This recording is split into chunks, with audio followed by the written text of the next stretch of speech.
And let's get this soiree started.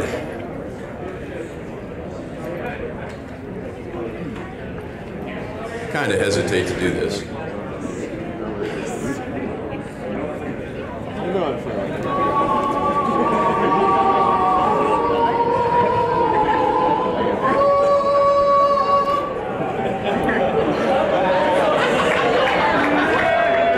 It is the microphone of power. What time is it? How are we doing on time? Is it time to start? 5 after. Oh, it's long since time to start. Are you all writing down your questions? Very good. I'm not supposed to have that mic. I must give up the mic of power?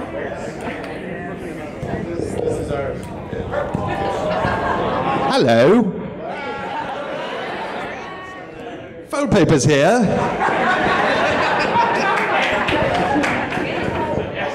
Hello, Mitch Larson here. Who wants to be an alicorn?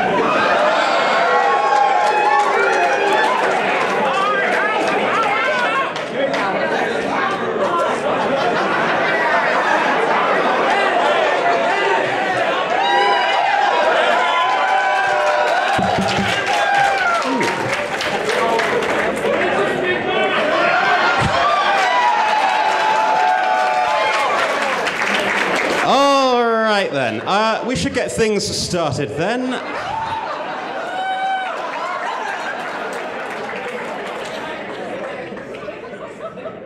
Please. Oh, that was on the mic.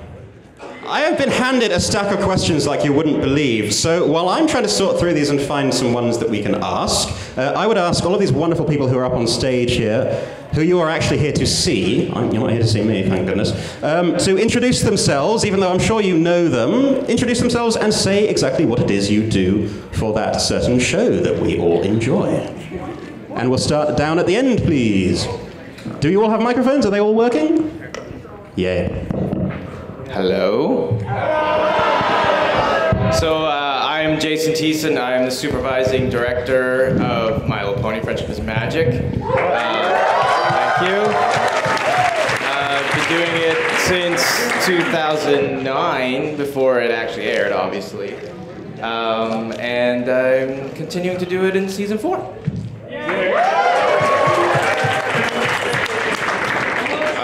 I'm Big Jim Miller. I am the storyboard artist from season 1, storyboard supervisor seasons 2 and 3, and the Equestria Girls DVD, and co-director for upcoming season 4.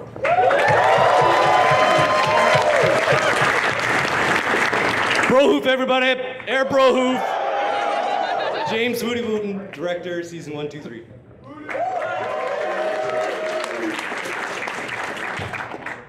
I'm Sabrina Alberghetti, and I'm a storyboard artist in season 1.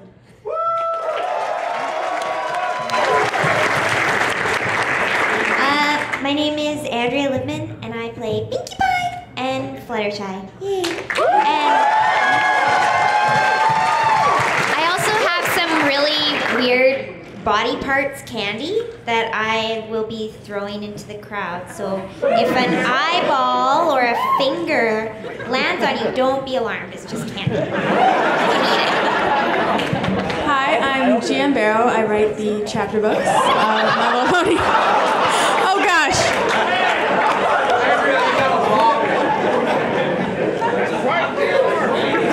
He's bleeding. Maybe we can help her with that. I'll say my name again.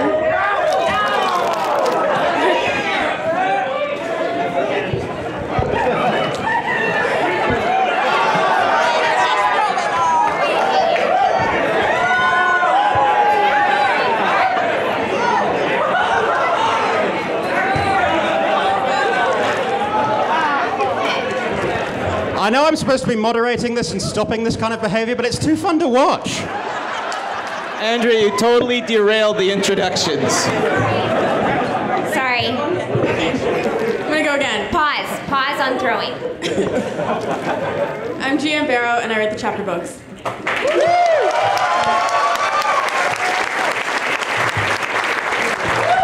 Hi, everybody. My name is Brenda Crichlow, and I play Zecora on the show.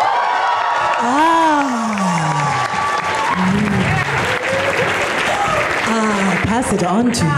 Love you, Brenda! Love you right back. I got this one. I thought both of you want. We'll see what happens here. Does it sound louder and awesome? I'm Peter New, and I play Atlas, and Rarity's father, dear. Oh, and Big Macintosh.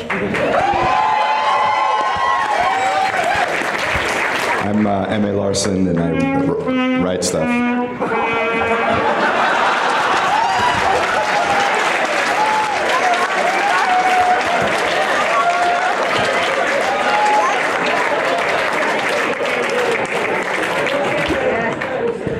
Okay, so we're going to kick things off. Got a couple of interesting questions here. Well, we've got a lot of interesting questions here, but the first off, I'm going to combine into a two-part question for all of our guests here. How did you get your start in your particular fields? And is there anything in your background? I need to rephrase that because that could go into strange places. All right, we'll build it off the specific question. Someone noted that, Andrea, you have a degree in civil engineering. So my question for all of you is, how did you get started in your particular fields, but is it something that you sort of originally trained for, or have you trained for something completely different? And we'll start down at the end with Jayson. I guess I got my start back in high school, just drawing cartoons every day and watching cartoons every day and obsessing about cartoons every day. And then discovering later on that you can actually get a job in cartoons, so you can continue to do it every day. So looked into how to do that, went to school, graduated from film school, and then just got into the industry from the ground up and just worked ever since. So I was doing it for a while, I guess. Let's applaud your successes.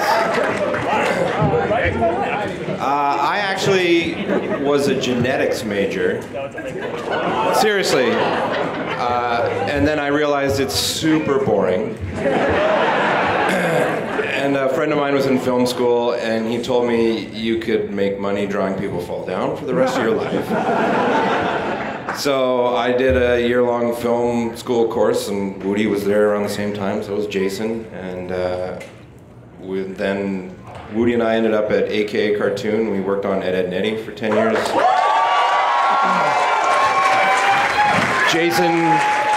Jayson came in briefly, made an appearance. Yeah, and then Sabrina came in for seasons, for the specials in season 4, or 5, and the movie. And then after that I worked on Kid vs. Cat, and they needed people for storyboards on Pony because someone dropped out. Haha, fool. And I guess they liked what I was doing, so they kept me around.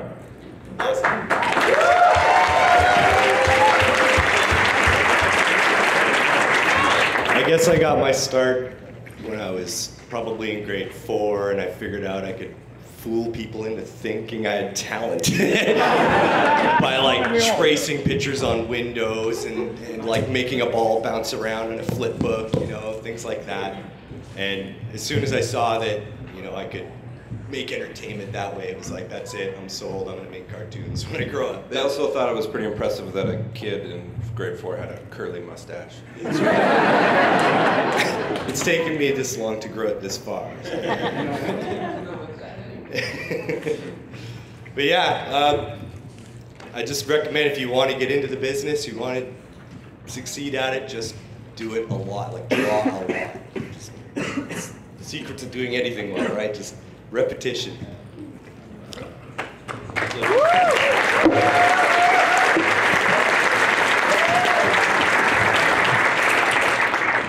Like these guys here, I started off really young, and then I went to an animation school for 3 years back in Ontario, in Toronto, Canada.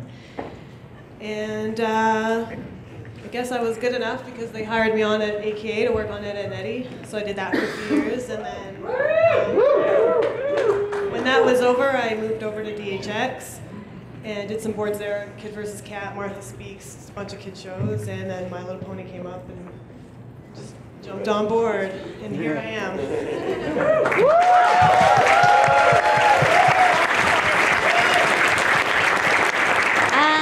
I started acting when I was 6. I went to an audition in the newspaper, and I got an agent, and some of the first things I worked on were Little Women and X-Files. And then I started doing voice work, and I did that all throughout school. And then I thought, well, I'm sure my voice is gonna mature into a lovely lady voice soon. So I better go to school and get an engineering degree, right? Because that's what anyone would do. And yeah, still waiting for that lady voice. I'll let you know. Yeah. Yeah.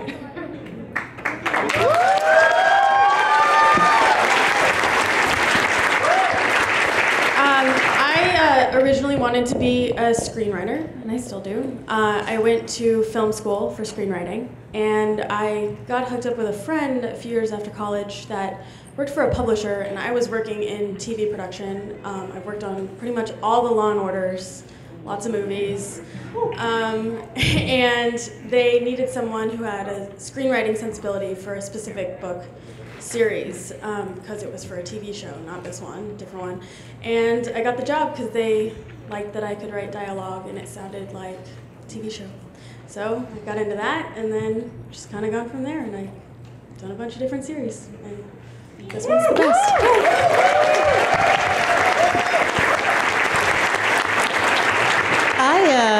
I started off in dance, and my sister and I used to tap dance, and we tap danced competitively, and we were probably 8, 9, 10, somewhere in there, and did all jazz and baton twirling and piano lessons and stuff like that.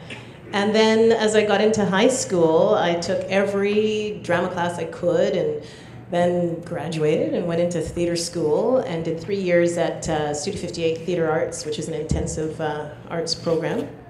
And film and television was just getting started in Vancouver. So shows that you know, like MacGyver, Jump Street, all those shows were being shot in Vancouver at that time. And I was lucky enough to audition, get an agent, and start acting. And at the same time, I was in university. I was at SFU. I didn't finish my degree. I have 10 credits left to finish because I acted for 10, 15, 20, I don't know, however many years, and it's just now after having kids that I've decided I may as well finish those last credits. I have 10 left to do, 10 courses or something left to do, so I start in January, one course at a time, but I will say that I teach as well, acting, and had a theater school as well for 10 years before I had my daughter, my first child. And just like what we were saying earlier, it's practice and education. If you can, go and train. 100% if it's what you want to do, then find someone to assist you and find some good training. So I'd swipe it over to Peter, my pal. All right.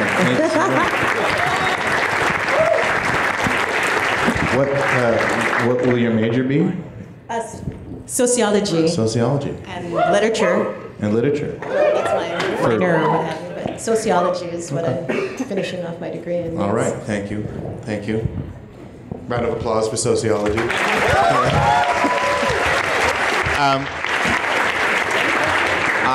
I was in a children's theater program when I was maybe about 7, and I hated it, and I swore I would never do it again. So I'm off it. And then in grade 9, I guess I was taking band from then on, and in grade 9 I decided I was bored of band. Yeah, band. I needed to take a break from band, and so I thought I'll take this easy drama credit. And then I got cast in a play that went up in front of the school, and I realized that it wasn't that I hated it when I was 7, it's that the director was an idiot.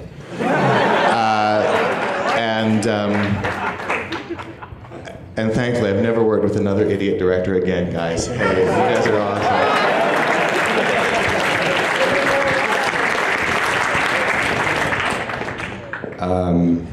What was the question? I grew up with a big film buff father who got my brother and I into like classic film at a young age. So I got really into movies, and I wanted to write and direct. Went to school for that, which was completely useless, and then started bartending.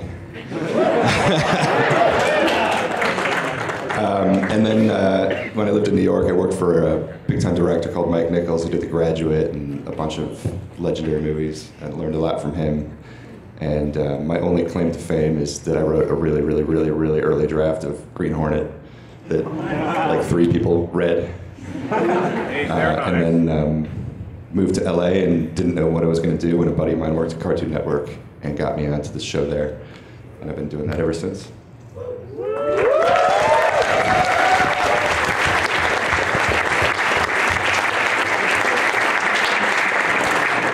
If sociology gets a round of applause, I think literature deserves to get a round of applause as well.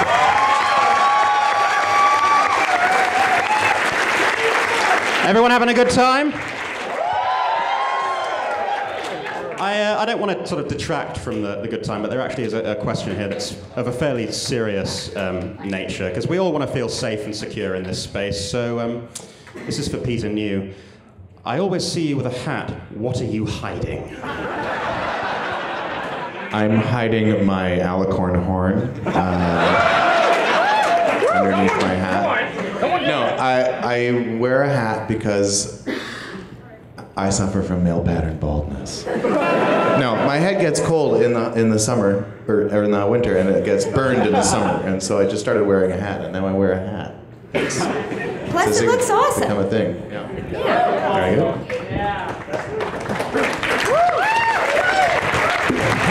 This is a round of applause for the hat, yes. And its wearer, of course. Hat! No. This is a question for the crew members we have. How long does it take to make one episode of the show from start to finish? And maybe you could kind of walk us through the production process from script to screen. Yeah, it takes quite a while. And I get this question quite often, but it's a little bit hard to answer because you're just not just doing one episode, you're doing multiple episodes at a time. So it's all staggered. So you get the first episode, starts at the script and the the premise and everything. Once that's approved, that's like, that's several weeks, maybe 8 weeks, and then from there it goes to design. We take a look at the script and all the things that we need to design for the storyboards. That takes several weeks, and then storyboards take several weeks, on all the way through. And we do like builds and layout. Builds is like taking the Flash assets and putting them together and with the designs to make them movable in Flash and animatable at the maximum amount that we can get away with in Flash. And so it just keeps going, but that all the time there's another episode coming right up behind it. And so basically we would like start production in like September, and the first episode is finished probably August of the next year. So it takes a good year to do one episode, I'd say. Maybe a little less, but I'd like to round it up. 60 years. So I started directing for 4 on January 4th, and you will be seeing episode 1 November 23rd. So. But it was done earlier than that. Like we were finished the first episode. If you don't like it, I'm not responsible.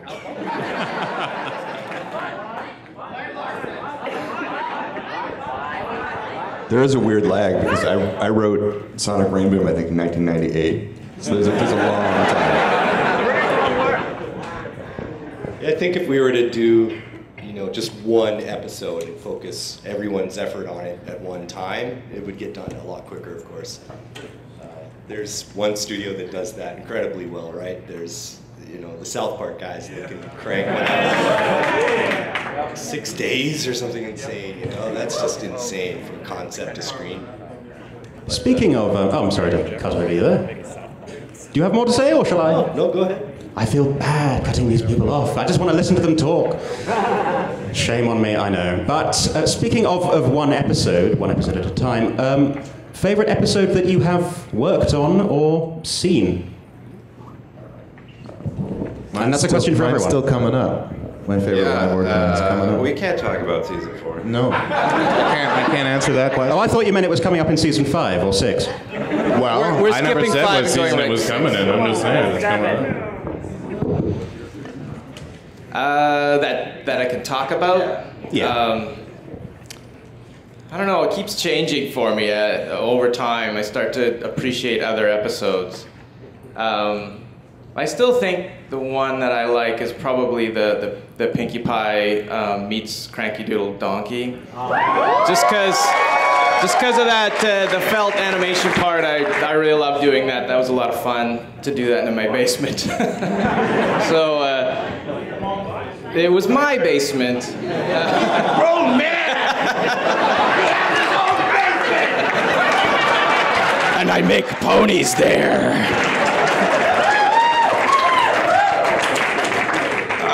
It's really hard to pick my favorite child. I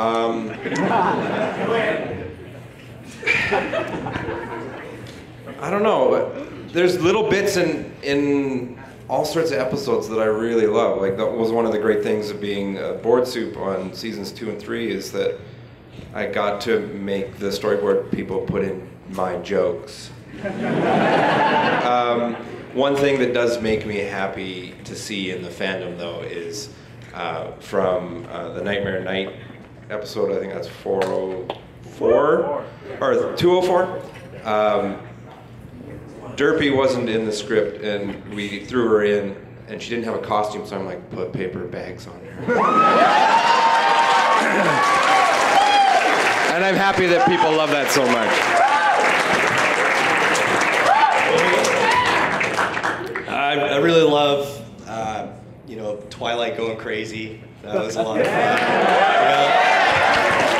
fun. Which time? Stories that develop her character. She's like the one we care about most. She's the overarching story. There's other actors in the movie. Come on. All of them. But I love the ones where they all kind of band together and go on an adventure. Like Dragon Shot. all of them. All of them. The one where they go to the swamp. That was awesome. I'll let you go. She has her own microphone.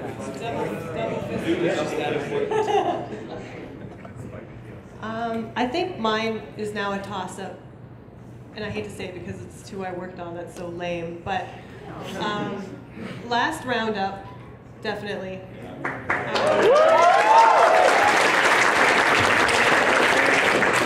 And even though it killed me in the board process, too many Pinkie Pies, because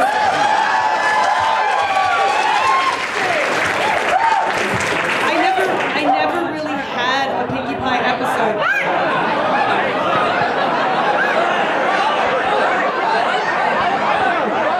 Okay, that's enough. This part is not fun. I never really had a Pinkie Pie episode in almost 3 seasons, and that was the one I got. So it kind of made You're welcome. lost time. But when me and my partner Dave got to do that G1 face or whatever it was, so long we were trying to get that in. Yeah, that was a joke that board artist Scott Underwood had tried to put in season 1, and it was the Twilight rage part when her mane goes up turned in into flames. flames, yeah. And it just didn't, for whatever reason, didn't fly there, and we tried to repurpose it there, and we're like, they're never going to let us do this. The fingers. We thought, there's no way, they'll call these, there's no way, and they didn't say anything about either of them. Okay. Success.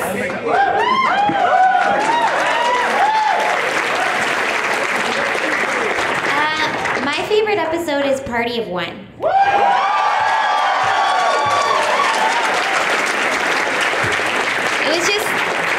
It was so fun to do, and it's fun to watch. Like, I love the way, like, inanimate objects. It's just hilarious. So I love it. It's my favorite. I was gonna say perfect one, but I also really love the Cutie Mark Chronicles because I think they're so cute when they're little. I boarded that episode. Get over yourself, Jim. I think Mitch wrote it and I fixed it. Notice that again, they sat at the far extreme ends of the table. We should get these two to have a fight to the death. If you want to see the true nature of our relationship, look at Peter New's Vine from last night. That'll tell you everything you need to know. Oh dear. Moving right along. Well, I like anything where Zecora appears. Anything. That's like, woo, Zecora. I think one of my favorite episodes was probably when Blue Man Kuma came in and they switched voices there. That was hilarious. Wasn't that fun? Yeah. Yeah. Flutter guy. It was excellent. It was excellent. You guys remember that? And another one I just happened to be with my kids, and I think it was the episode where, I don't remember the name, but Fluttershy was corralling all of the ponies, and they decided to take off on her and go off into Everfree Forest. They were just being bad, really bad. Do you remember what was that called?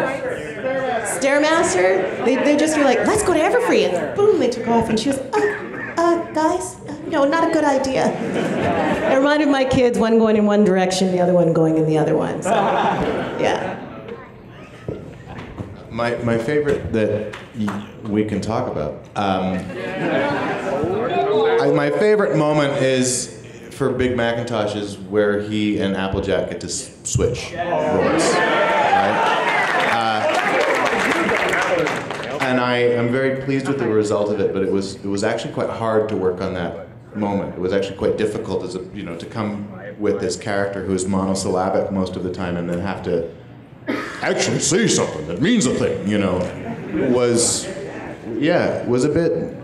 tricky. It was hard to do, but very rewarding. So I love that it worked. And, yeah.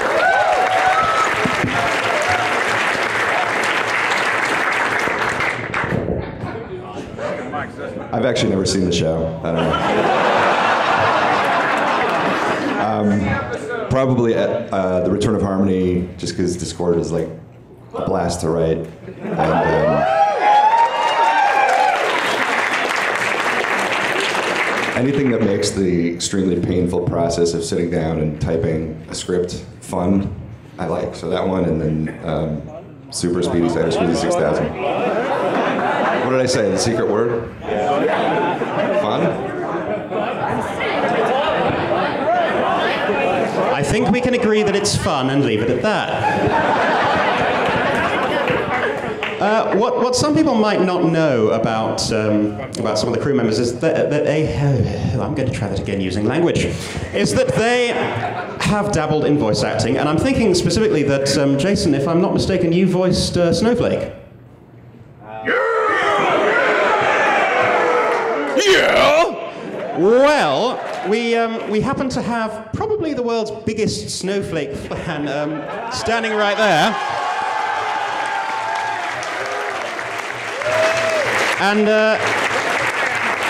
he's rather keen on doing a joint yeah with you, if you'd be up for that. Sure. On the count of 3? I already did. I want to save it. Get your cameras ready. This is a once-in-a-lifetime moment, people. Shall we count them off? From 3? 2? 3? 1.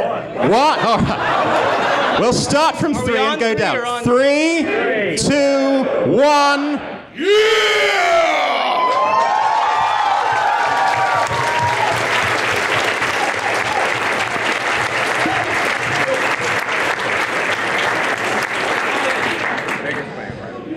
While we're on the topic of people saying catchphrases, Andrea, I hate to ask, but someone is rather keen. Do you really hate it? No, because I'm actually looking forward to hearing it as well. That's what I thought. Would you mind terribly giving your loudest Fluttershy yay?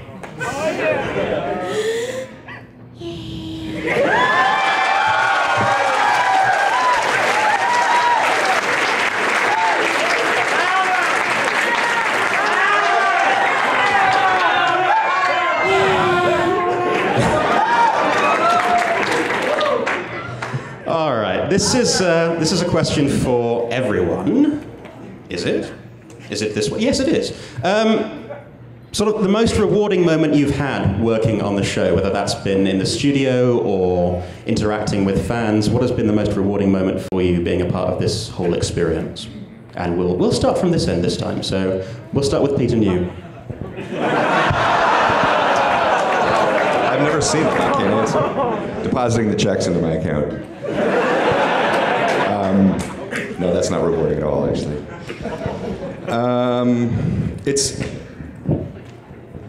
I'm not just saying this because these guys are down here, but it's the first show I've worked on where I write it, a year goes by, and then it comes on TV, and I watch it, and I'm like actually laughing and enjoying it, and it's better than what I remembered, and you know, these guys make it better, the musicians make it better, those guys make it better. It's just like the final product is a dream to watch. So I guess it's just like turning on the TV and watching it.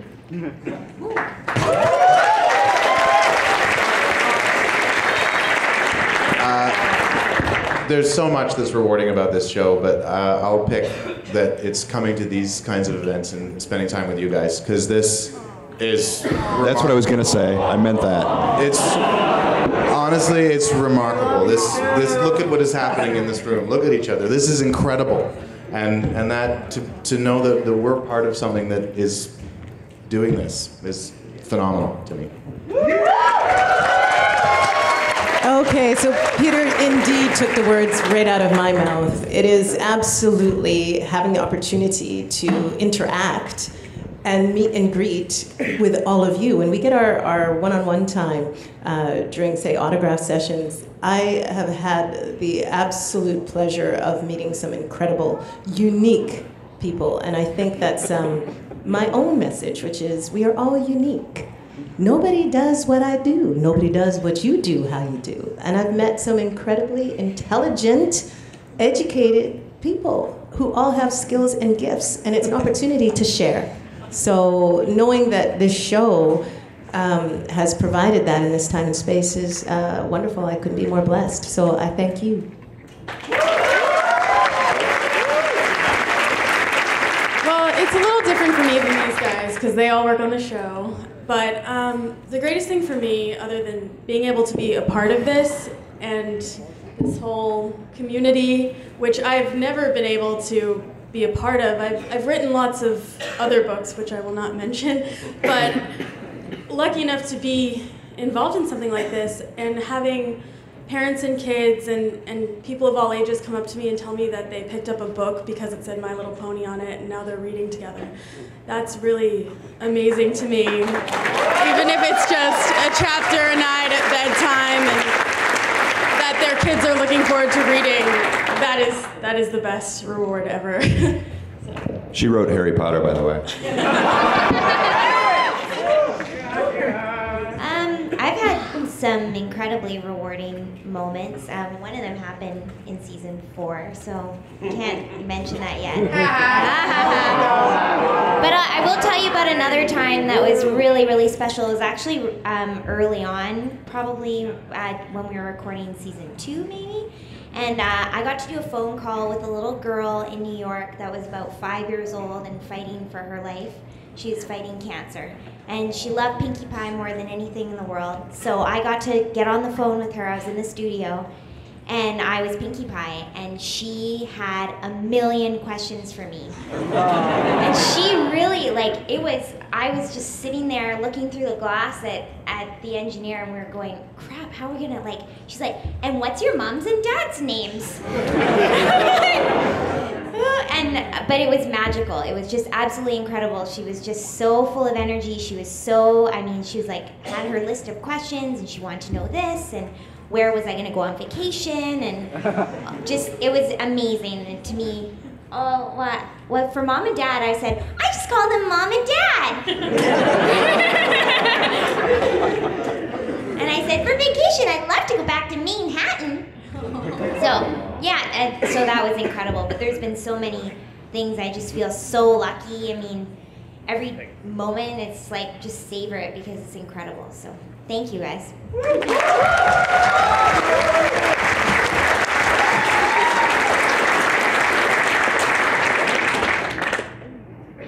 me, this is going to be really lame.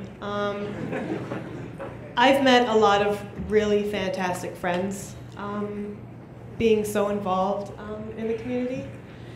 And I had a moment last night, even we were out at the bar, and I was looking out at these people who I've known for a few years now, and I hang out with them at conventions because that's kind of the only time we can get together. And I thought, you know, 2 years ago I never would have thought I would know people from all over the world, all over the country, and that I feel so comfortable with, and you know, I can be myself around. It's really lame, but it felt really good because when I moved. I don't know if you know, but friendship is magic. It is.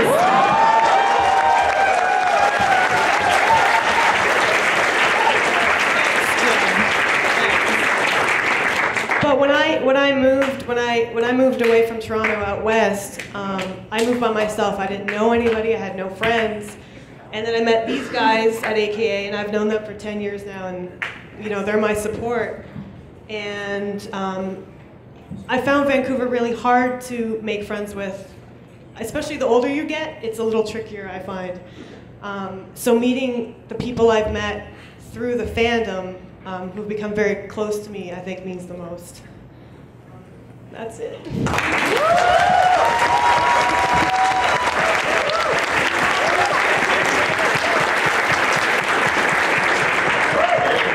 I can't think of anything specific, really, man. When we all kind of banded up as a storyboard crew, and you know, we actually got all you guys, you know, and we all came together, and yeah, it was like, it's happening again, you know, after the first episode, everything was gelling, and we just had this feeling of, this is gonna work, you know, this show is really gonna kick ass. But, and,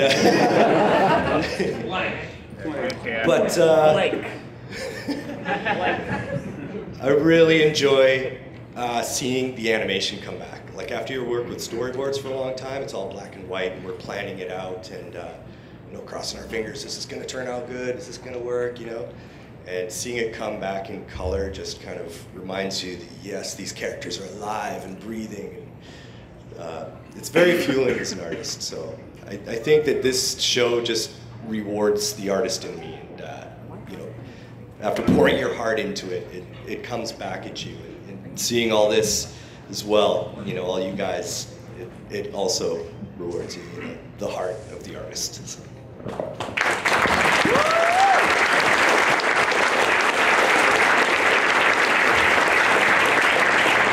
I think for me, it's that I'm finally being recognized for my immense and overwhelming talent.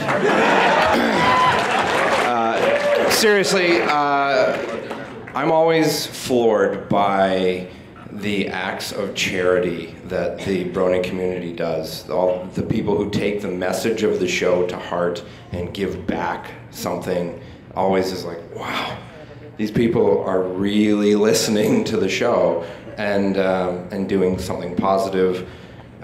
You know, despite maybe people not always getting what the Brony movement is about, and doing it anyway because that's what you're supposed to do. So it's always great to see you guys like with the food drive and all the money you raise through the various charities and stuff, and really just giving back, because it's great that we feel like we give something to you, and in a way you give that to us, so it makes it feel like it's important and valuable.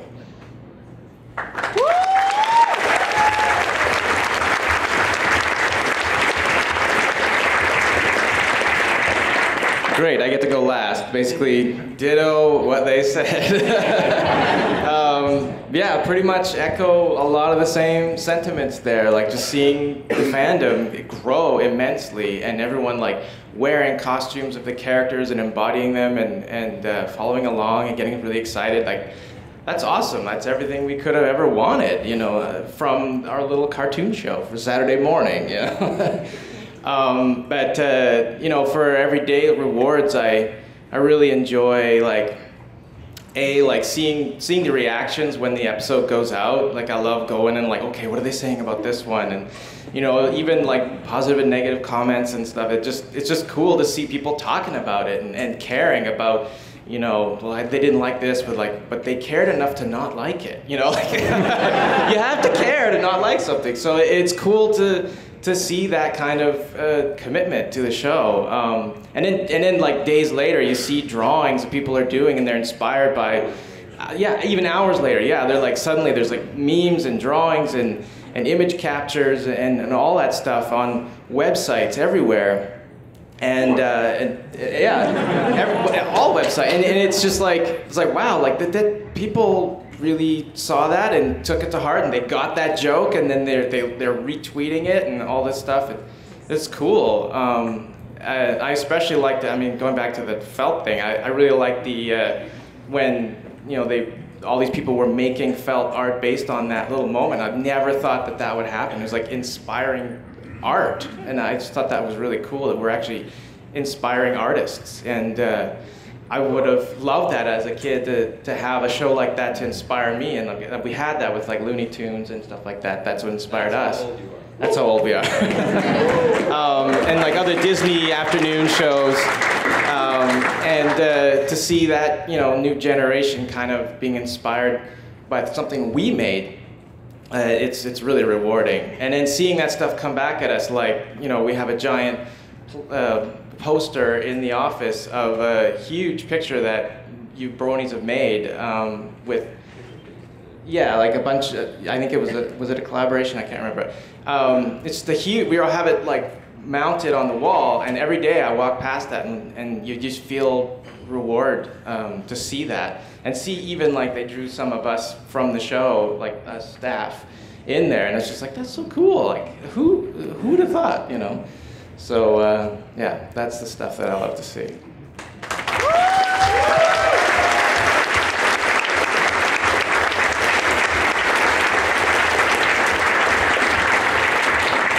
So as a related question, and this is for anyone who chooses to answer, but what can we as a fan community do better in your eyes to support you and the work you do? Is there anything to do better? Like everything. No matter what. We know what's good for you and you take it.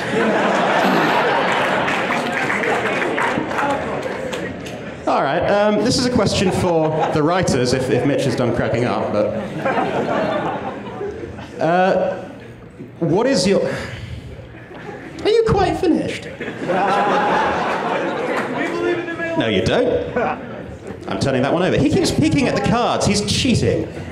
Honestly, shame on you. No, for the writers, two questions really. What is your sort of writing process? Because obviously, GM, you write books primarily. Mitch, you've got a book coming out next year, don't you? Actually. Yes. What's it called? It's called Penny Royal Academy. And when will it be out? Next fall. And how much will it cost? And should all of these nice people buy it? Yeah. I'm helping you out, man. Yes, it's about princesses.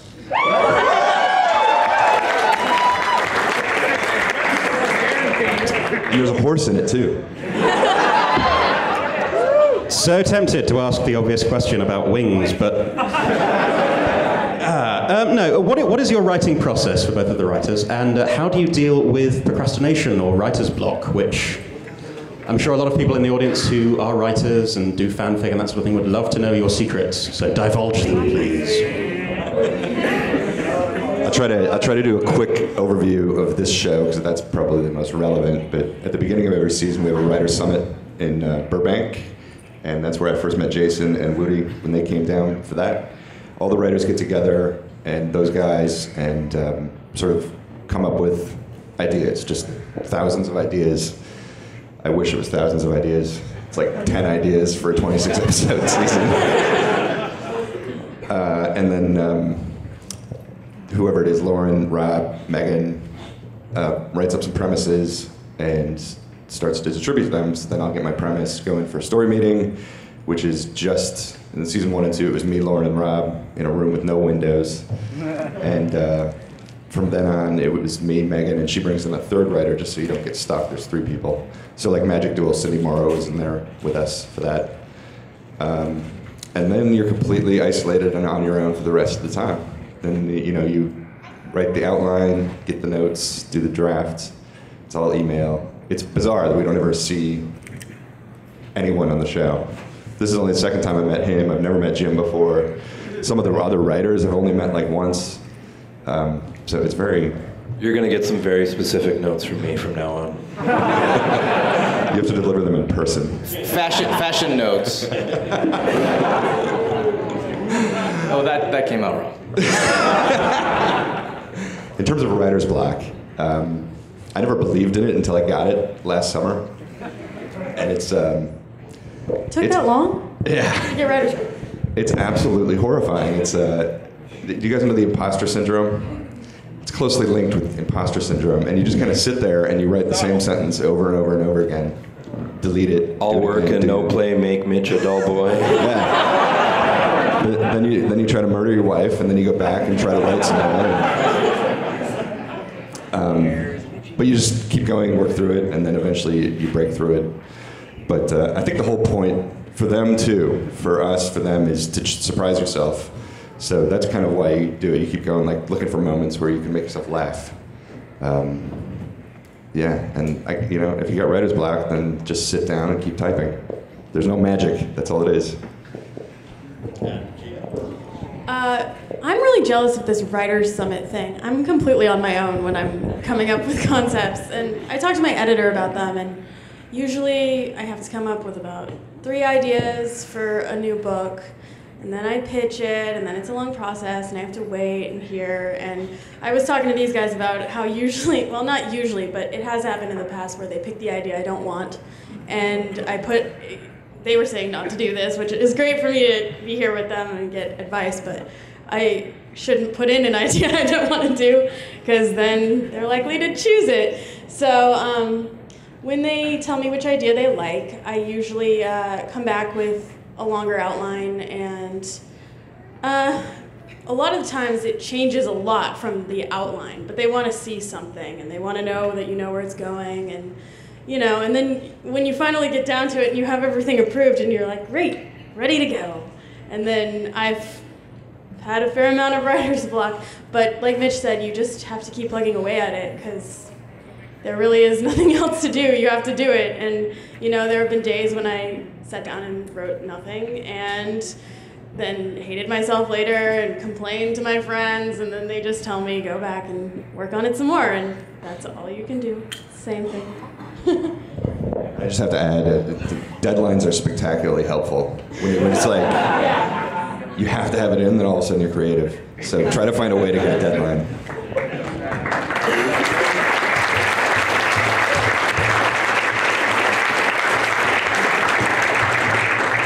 I'm thinking of a great Douglas Adams line about deadlines and loving the sound of them, the sound they make as they go whooshing past. But I have that written in my office. I look at it, laugh all the time, because it's true. I've got a card here, and I don't know what it is about. It just says banana, question mark. That is a very good question. Yeah! Occasionally. Potassium. Okay. So for the... all right, fine. This one says, can Sibsy sing a song?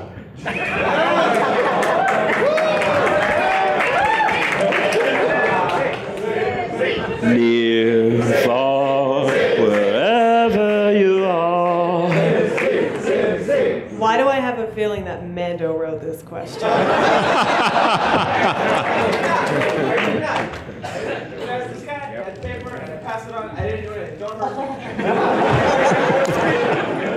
Shut up, Mando. So for the voice actors, I know several of you have done other acting as well. Some of you have worked on stage, on television. How does that compare with voice acting, and which do you prefer, and what are sort of the pros and cons of the different styles of acting in which you engage? I guess I'll start. Please. When you're on a film set will have about 100 crew and the camera. And you're recording something that's going to be live as you're doing it, but it's going to be seen at another time. And you know, it's a different kind of synergy with the amount of people that are in a room, a very small room, and away you go. When you come in and do voice work, it doesn't really matter what you look like. I can come in my pajamas, and you're listening to my voice. Film is very visual, so that's the difference right there. Do I prefer one over the other? It's no. I'm lucky enough and love what I do that it's great to be able to be different characters and work in two very different mediums. Stage is completely different altogether. That's live. So you have to get from your play from beginning to end and hope that you're going to remember all of your dialogue, and you know, you've got a live audience which is going to give you a different kind of energy there again. So all three require different skills to be able to get through your day, and that's where some of the training comes into play. You know, it's great if you get to do a stunt too. That's always fun. Oh yeah, stunts can be fun. I can elaborate on that. Please do. Well, oh, okay. Well, let me see. Let me hold your microphone. It sounds like there's a story there. So. Well, you always would love to be able to do your own stunts, and then you realize I did a show called The Possession, which feature film that aired, and I played a teacher, and I get sucked through a window. I had a woman that was dressed exactly like me and padded up, and you know, she looked great. In fact, she almost looks like, wow, if I could switch places, woo. But you know, you have a healthy respect for what they do on a set, on command. They get 3-4 tries, and everything on film is time is money, and away you go. And she had to go through a window backwards and do a fall from I don't know how many feet. I didn't do it. I would have liked to have, but I didn't do it. I got to do a little lead up right to it, and then off she did. It's very hard. Stunt work is very rewarding when you do get a chance, but it's very physical. Remain calm and Someone's Discord standing will by a leave. light. What the original question is? What is the difference between the in your experience, or which you've found most rewarding? Any way you want to answer that. Well, I don't find any particular one of them more rewarding than any other. I like to do everything in the same way. To me, acting is acting, and if it's on a stage or to a microphone or to a camera, you're just filling a different room. On a stage, you have to fill the room to everyone. So your performance must be large. You have to hit the. It must go to the back room, as it were. Precisely, but on a camera, your room that you're filling is that big, and you can't be bigger than that, because otherwise you blast people out of their living rooms, and that's no good. But then voice is exciting because you really. It really just comes down to the way it sounds, and half the time, the number of times I'm like, okay, this has to be like this, and I'll go like this, and I'll deliver my performance, and they'll go, yeah, no, really, it needs to sound kind of, more like this kind of guy, and I'll be like, okay, he's more like this kind of guy, and then they'll go, yeah, great, I'll be like, all right, I don't know how that happened, but they know what they need to hear, and then you just keep trying. So it's this really sort of fun play space where it's just kind of pure imagination in voice, which is really interesting. And I'll tell you about my stunt now too. Well, I know, but so does Andrea. Andrea hasn't said anything yet. You guys don't really want to hear from Pinkie Pie or Fluttershy, right? It's just good. It's just So my stunt, I'll tell my stunt and then you can talk. You have my permission. I will allow it. I was in a movie called The Tooth Fairy, not the one with The Rock, although I was on set for that as well, and then that's another story. I will tell my other Tooth Fairy story it was a horror movie called The Tooth Fairy that I think went straight to DVD, starring Lachlan Monroe and Chandra West. And I played Chuck, the horrible gas station attendant. And at one point, Chandra West has to drive her daughter away from me because I'm being threatening and awful. And they said, well, you're going to run up to the car and put your elbow through the back window. We've got some exploding glass there in the back window. And then, and then you have to yell at her as she drives off. Or whatever I said. And so I thought, oh, okay, I think that's the stunt that I'd like to try and do. They had a guy there that could have dressed up in my overalls that I was wearing and do it. He didn't really look enough like me. I think they really wanted me to do it. So I thought, okay, I'll try that. I can put my elbow through an exploding glass. And so they said, okay, so what it's going to be is going to be a guy lying in the back seat. He's got the trigger. So all you got to do is go like that, like you're going to hit it, and then just pull your elbow back out so that the car doesn't catch your elbow as you drive away. And I thought, okay, good, I can do that. So they roll. We got one shot. So they roll. And I guess in my head, I still imagined that my elbow would feel the glass. But of course, when it explodes, it explodes. So he's just timing it when my elbow looks like it's about where the glass is. But because I couldn't feel anything, I just kept going until I could feel something, which never happened. And then the car goes, and I get caught by the window and spun around and bounce off the fender and then go down into the exploded bits of glass, which is, but then we had one shot, so in my head I'm like, I gotta still go, so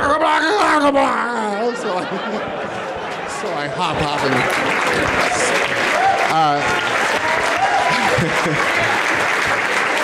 thank you.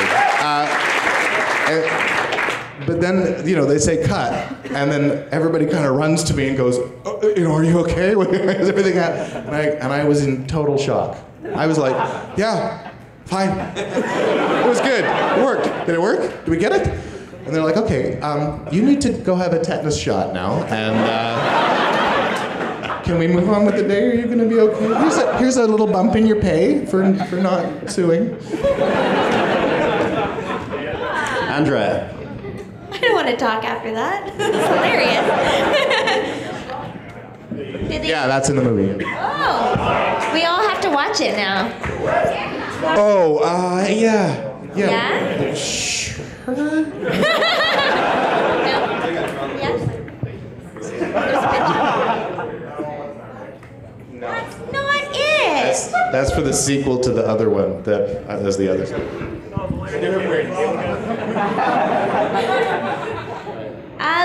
I only do voice now, and I love it because of the people that I get to work with. And I'm totally not fluffing it up.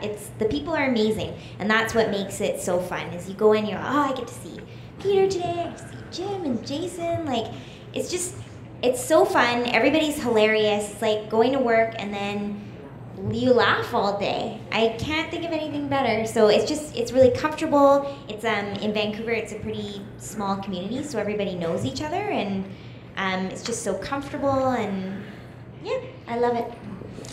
I actually have a follow-up question. Oh, Brenda? Yeah, I was just going to add a little something and say I think what makes it for us too is we're all passionate about what we do. So while we fool around, for a moment or two just before and laughing and everything, as soon as it's time to record, everyone gets quite professional and it's silence. And out of respect for what everybody has to try and do, all the play for that moment stops. But that's only when you're there. Yeah. we're all pretty good kitties. I spend a lot of time though just like standing there just trying not to burst out laughing, my face is about to explode and I'm about to pee my pants because someone's just being so funny. So that happens too. I don't know how professional that is. I do enjoy the number of times that you're not really sure all the time what, there's a guest role in the show and you're not really sure which other actor has the guest role. And so you're just sort of sitting around waiting for it, then it comes up. And a surprising person will open their mouth and make a surprising noise and you just think, oh, that's awesome! Woo! So this is a follow-up for Andrea Libman. Which do you find harder to voice, Pinkie Pie or Fluttershy? They're just really different. I mean, Pinkie Pie can be challenging. She's going so fast and she's so high and she's so much energy. But Fluttershy can sometimes be difficult to get across. I mean, she's so soft. It's like, no, she's really excited about this situation. And she's, yeah, I'm really excited. It's like, can't hear you. Like, can you be more excited? No, not really. So I think they both have their sides. Yeah. Different. Fair enough. And Brenda, How many times do you think you have been asked to just randomly rhyme as a result of your role? Oh, I get that all the time. Do you know there's Talk Like Zecora Day? There you is guys on know Twitter. That, right? Yeah? I think Lee Tokar started that. Yeah, somebody started it. So, no, I have to give kudos to the writers on the show because my rhyming skills are soft at best. So I give all kudos and credit to the writers who help me out. And what has come to me now that I'm on Twitter, all of you have sent me some amazing little bits. So, if you pass something, I'll give it a shot. And if you're not following her on Twitter, everyone take out your smartphones and follow her on Twitter. In fact, I'm pretty sure that... I'll reply. I'm pretty sure all of our guests are on Twitter, so if you're not following them, what are you waiting for? Question for Peter New, which has a rather lovely drawing of Big Mac in a hat. Not sure who did this, but the question is, how did you audition for... Nicely done. How did you audition for MLP? And I guess you should keep that, really. Okay, I'll keep this because it is a lovely drawing with a hat. Thank you, Peter. And look, it says, "Yup," right on there. So, the audition came like most of my auditions. I get a call from my agent, who is standing over by the wall over there. Everyone, look. Round of applause for all the agents.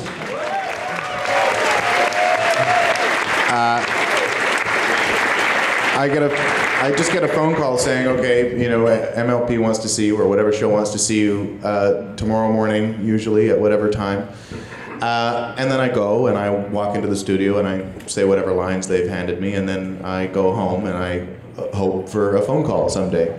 But occasionally there's a different kind of audition that happens, and this was one of them, where they just bring in just a few actors, maybe 3 at the most, and it's the morning of the recording session.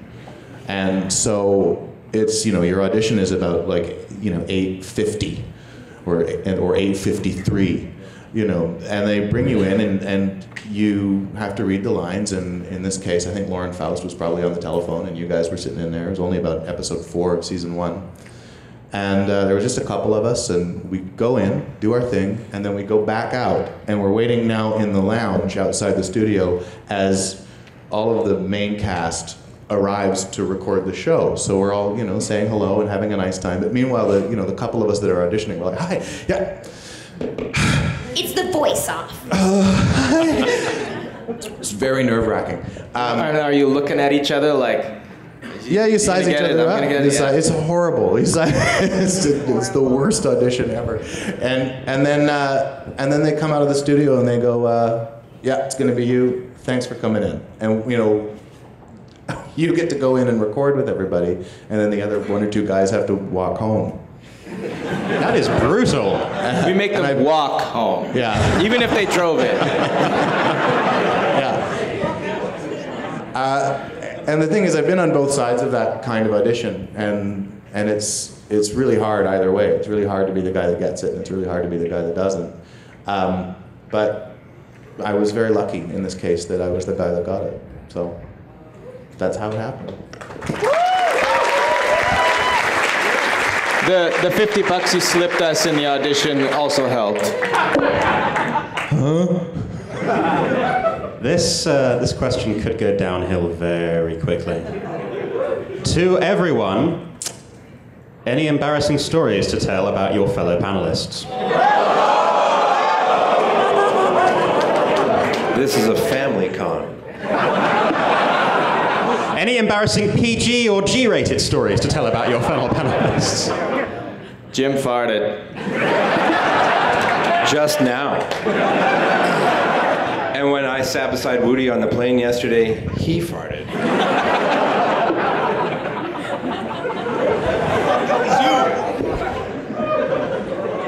Oh dear. Moving right along. Are there no takers? Guess not. Why? Because everybody knows they'll all get sliced 6 ways to Sunday. I have Secrets are secrets.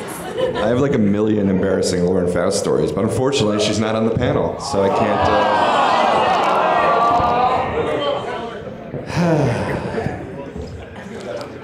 That's true. He's a writer. You can believe him. It's the phrasing of the question was too vague. Darn. Next card. Here's a question. Before MLP, what project or series did you enjoy sort of working on or participating in the most? And we'll start from this end and go down the line.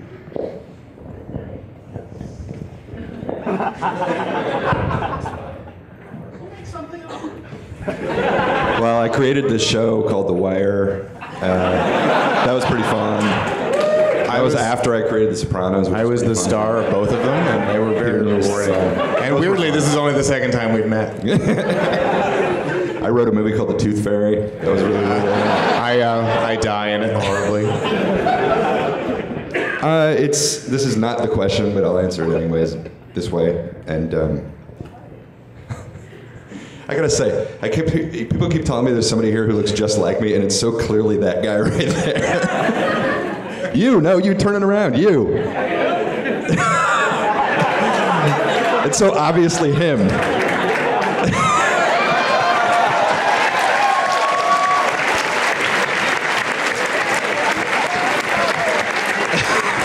That's a good cosplay, actually. That's what that is. Which one's the real one?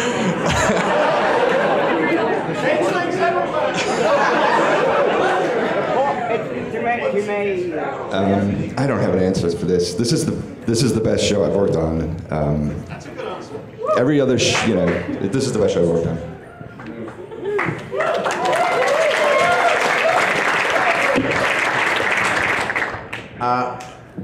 There's been, everything that you work on, you try to find joy in, and you try to find a reason to want to participate in, and otherwise it just becomes tedious. So, everything is, I've worked on a lot of stuff which I'm not particularly proud of the end result, but I had a great time doing, like the Tooth Fairy. So everything has its reward. Otherwise, it's not worth doing ultimately. So I don't really know how to pick. For me, it's ebb and flow. It's all interconnected. So if I'm not on My Little Pony, then there might be another voice gig where I'm doing a voice tag for something, or I might be on a movie or an episodic show. So it's always continuous. You're always auditioning for something. So this has been the most fun to be on a show and recurring. And yeah, we go back a ways when I look at Andrea. My first gig, I think, was it Madeline? Yeah, Madeline. I'll tell you a quick story about that. That was recorded very early in the morning for all of us, and all these girls had to come in and give full voice at, 8:30 in the morning? It was 8. And be at performance level, not just on a scale of 1 to 10. Not at a 5, but at a full 10 for singing. And I also had to sing a song. And we had a really keen director who, read between the lines. It was go, go, go, and then some. I lost my voice on that show, having to sing the title song on there and give a nice big roar for, what was the song again? Jambo? Jambo, Jambo, yeah. I had to say, Jambo, Jambo, Africa. Jambo, Africa. Doesn't sound like much, but I had to give a Jambo, Africa, and do that about 20 times. And sing high, out of my range. So, you find things that you love. And then put together a 10-part harmony. And put together, harmony on top of it. So we really got worked on that show. But again, you find the delight. What else to say? I do not want to talk about the other books I wrote because it's really embarrassing. But this has definitely been the best writing job. I know, it's very mysterious. I want to leave you all to wonder what it is. I'm going to Google you later. Oh, no. Don't do that.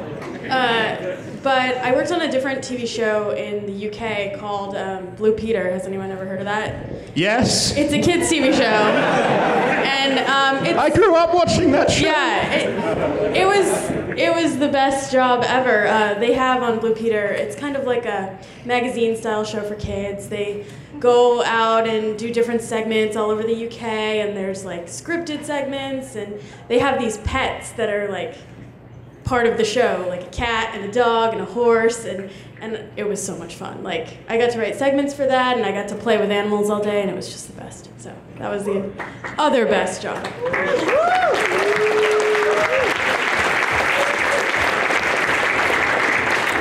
I've had a lot of pretty sweet gigs. I just have so much fun doing what I do. Madeline was definitely a big one, but another one that I remember was the first show I ever worked on. It was called Dino Babies. And it was, I was maybe 7 or 8 years old, and I just remember giggling, and I had this big blossom hat, and and I had a blast. So that was my first dose of cartoons. Blossom hat, you like that? Yeah. Awesome. Yeah, awesome. Whoa. Besides the Eds, because that was my first show, working and meeting these guys for that long was just a blast. It was a very small studio. We'd listen to heavy metal over the speakers every day. It was hard to focus sometimes, but it was still really rad. That for cartoons, but then I got a chance to do some comic work. And for me personally, that was a huge thing, to do some Disney stuff. I got to do a Darkwing Duck comic, which was like a dream come true. So while it's not really animation, it's still kind of in the same vein. So for me, that was, holy crap, you know, I'm drawing these characters that I grew up with and loved, and Disney was okay with it, so I was really excited about that. So that was mine, definitely. Huge for me.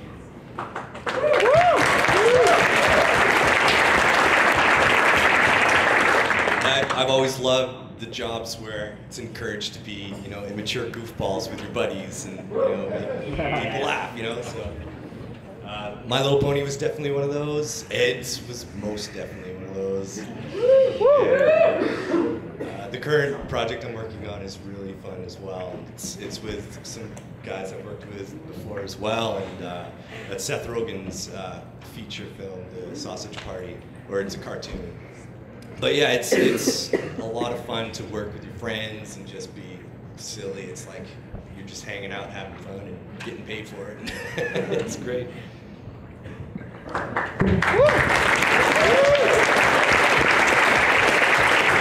I've only worked on 4 shows. I was on NMND for 10 years. So I'm going to say the Eds because I've made lifelong friends. Even though we don't always get to hang out anymore, but we're still close, and our relationships haven't changed at all. We're still horrible to each other. And I learned so much working on that show that I can't change that experience. I wouldn't change it for anything. So.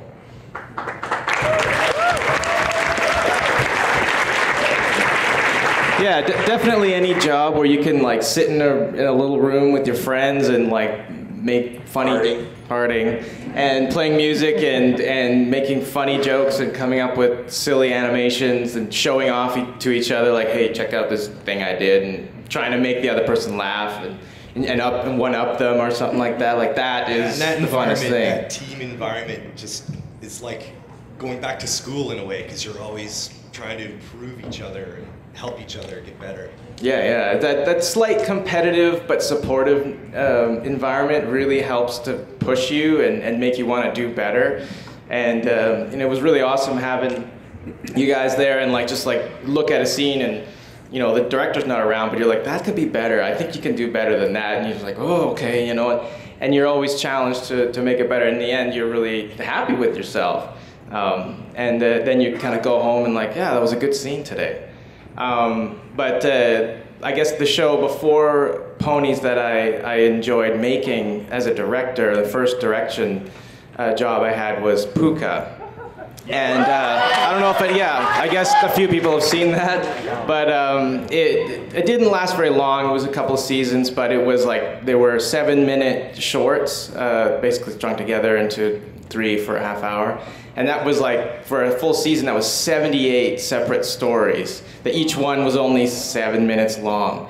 And the writing got more and more elaborate. And they were supposed to be just really simple, and then before long we were telling these epic battle stories between like Puka and Garu or some other characters and stuff, and it was just kind of challenging to cram that down into 7 minutes, you know, and keep it feeling epic. And I think I learned a lot about timing and editing.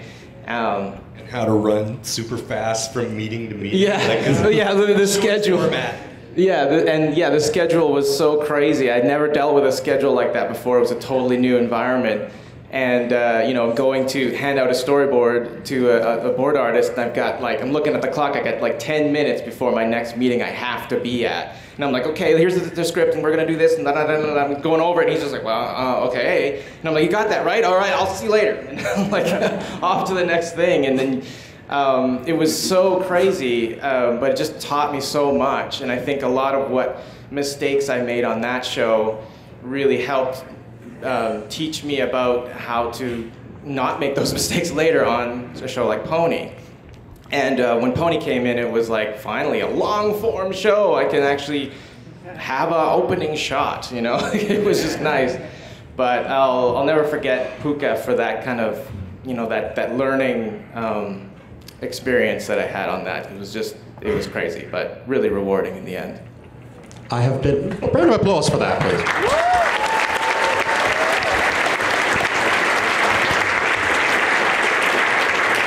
I have been handed a very important note here, and I'm not sure I understand it, but many of you will. Can Wootie do his Johnny 2x4 impression? 2x4, 2x4? Only if Jim is Plank. Hey, buddy!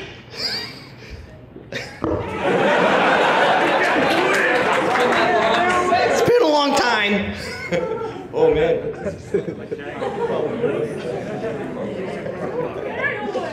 Thank you for hearing this garbled impression. Fair enough. Round of applause.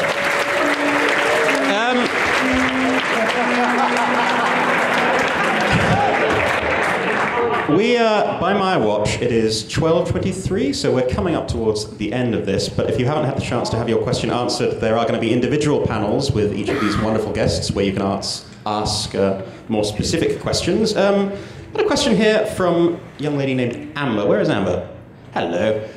It is apparently her birthday this weekend, and I assume, given a crowd this size, it's probably the birthday of quite a few people. Raise your hand if it's your birthday this weekend. 1, 2, 3, 4, 5. So several birthdays.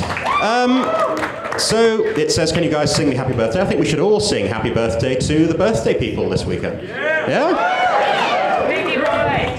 Sing a song. That's a licensed song, though, you guys. We've paid the license fees, haven't we, Bob? Don't say that out loud. Well, now I'm worrying, because if we do sing it and we get in trouble, they're going to blame me. Where's Bob? Give me the thumbs up or the thumbs down. Thumbs up? I've got the thumbs up from Zyro, so if this is a problem, then we'll blame Zyro. So, shall we sing happy birthday? To every pony. Happy birthday to you. Happy birthday to you. Happy birthday, dear pony. Happy birthday to you. Well done.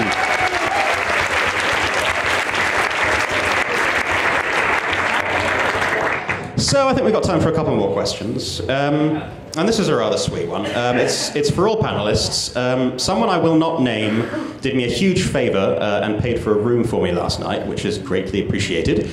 The question is, it got me thinking, how often do you all perform random acts of kindness? Or I'm going to expand on that. What is sort of the best random act of kindness that's ever come your way?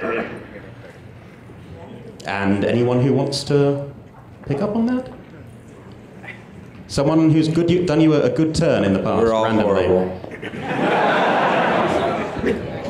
Well, you know, I don't know if this was a big, huge thing. It was just very quiet, actually. It was a fellow who came up to me and said he felt a little shy. I guess it was EQLA, when we had a big dance that happened really spontaneously, and he said, I didn't get up and dance, and I felt a little shy, and I said, you know, just like that phrase says, dance like nobody's listening, nobody's watching, and just let it all hang out. Life is very short.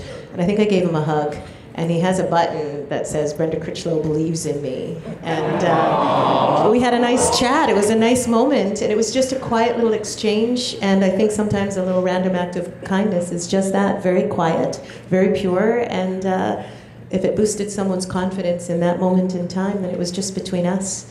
And now you all know about it too. That's lovely.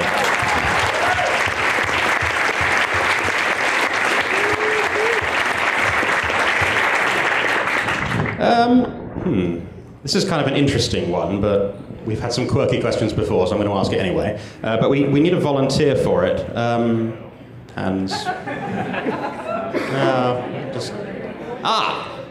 Someone is being dragged up here. Sorry. Introduce yourself. Dawn. Dawn. The question is, and I guess we'll go from that end down, if someone had to, beg your pardon, if you had to propose to someone, or propose again, how would you do it?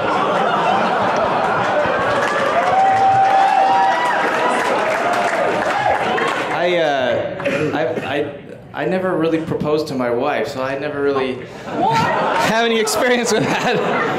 She brought home a marriage certificate and was like, hey, look what you can get at the drugstore. And we were already on our way to a Hawaiian trip, so I'm like, hey, you know, if we sign this and make it happen, we could treat this like a honeymoon. Okay. That was it. But if I would have had to... if I had to like plan something, you know, I'd probably put together something in a public environment or something like that, but try to embarrass her as much as I could.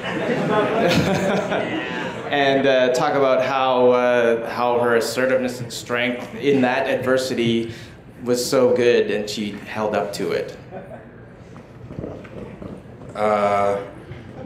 Well, first I'd put on some Marvin Gaye.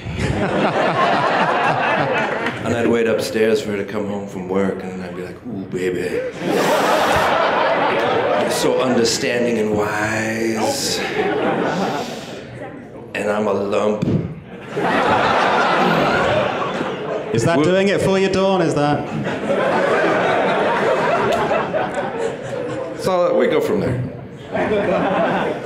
Yeah, I actually sang a song for my wife too when I proposed, but she always gave me like trouble for forgetting to call her a genius. I don't know, that's all I got.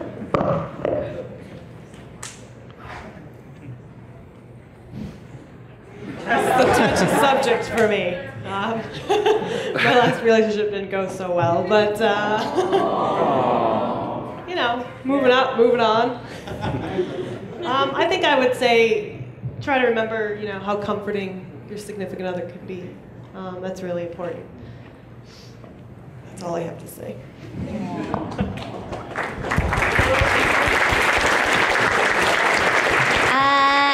I would tell them what I liked about them. Like, they're funny, just like Pinkie Pie. Chimichurri, chimichanga, chimichurri, chimichanga, chimichurri, chimichanga, chimichurri, chimichanga. I would do that. No. And I would just also tell them how amazing their smile is to me, and just seeing that can make any problems go away, and that's it.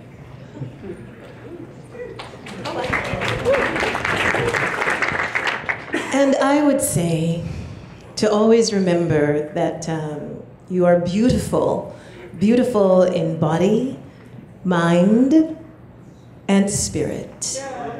And that there is indeed only one of you, so do shine, shine on.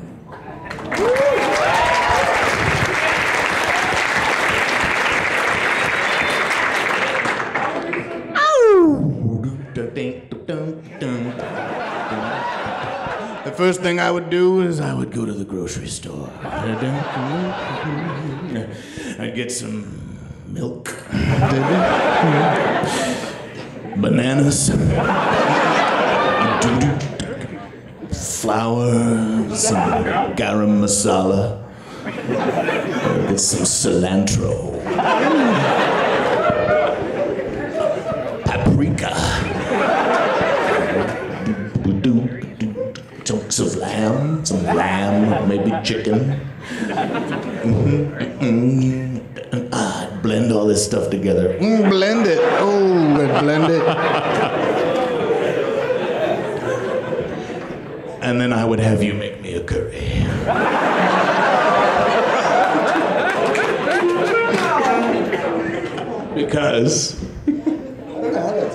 Because she's so self-sacrificing. Mitch, I know you're married. You can do better than that. Come on. I would probably send a tweet.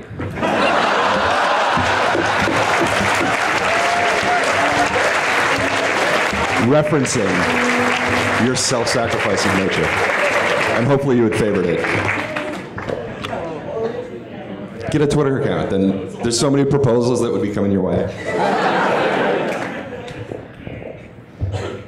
Anyone else wanting to ask that question? You answer the question. Your team volunteer.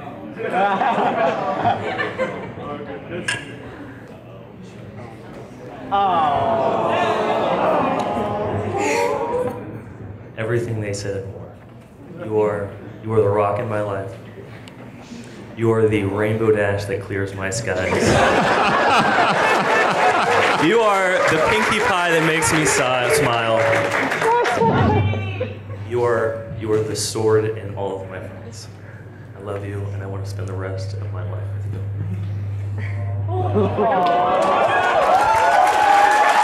Will you marry me? It's a yes!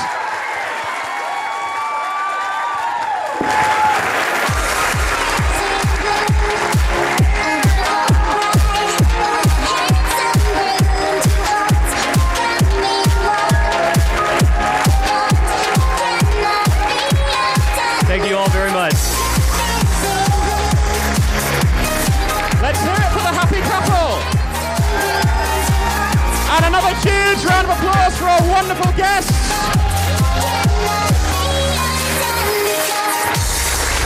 Thank you to all our guests. Have a great con! Oh yeah, this is totally the end. It's the end. Thank you for coming.